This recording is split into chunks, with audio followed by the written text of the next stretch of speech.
First reading, a reading from the second book of Kings, chapter 5, verses 1 to 15.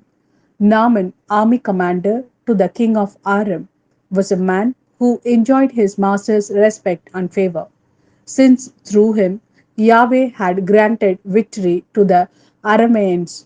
But the man suffered from a virulent skin disease now on one of their raids into Israelite territory. The Arameans had carried off a little girl who became a servant of Naaman's wife. She said to her mistress, if only my master would approach the prophet of Samaria, he would cure him of his skin disease. Naaman went and told his master, this and this, he reported, is what the girl from Israel has said. Go by all means, said the king of Aram. I shall send a letter to the king of Israel. So Naaman left, taking with him 10 talents of silver, 6,000 shekels of gold, and 10 festal robes. He presented the letter to the king of Israel.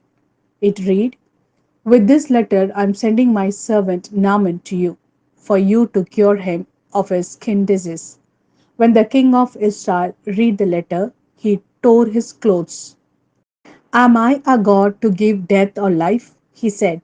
For him to send a man to me and ask me to cure him of his skin disease? Listen to this and take note of it and see how they intends to pick a quarrel with me. When Elisha heard that the king of Israel had torn his clothes, he sent word to the king, why have you torn your clothes? Let him come to me, and he will find there is a prophet in Israel. So Naaman came with his team and chariot and drew up at the door of Elisa's house. And Elisa sent him a messenger to say, go and bath 7 times in the Jordan, and your flesh will become clean once more. But Naaman was indignant and went off, saying, here was I, thinking he would be sure to come out to me and stand there and call on the name of Yahweh his God and wave his hand over the spot and cure the part that was diseased. Surely Abana and Parpar, the rivers of Damascus, are better than any water in Israel. Could I not bath in them and become clean? And he turned round and went off in a rage. But his servants approached him and said, Father, if the prophet had asked you to do something difficult, would you not have done it? All the more reason that when he says to you, bath and you will become clean. So he went down and immersed himself 7 times in the Jordan, as Eliza had told him to do. And his flesh became clean once more like the flesh of a little child. Returning to Elijah with his whole escort, he went in and presenting himself said, now I know that there is no God anywhere on earth except in Israel. Now please accept a present from your servant. This is the word of Lord. Thanks be to God. A reading from the Gospel according to Luke, chapter 4, verses 24 to 30.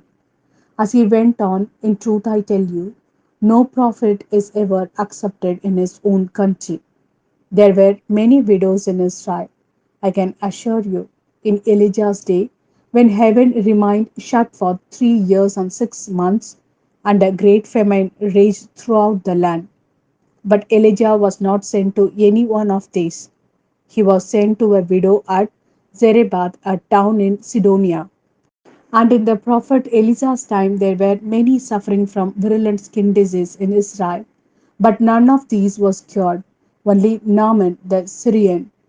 When they heard this, anyone in the synagogues was enraged.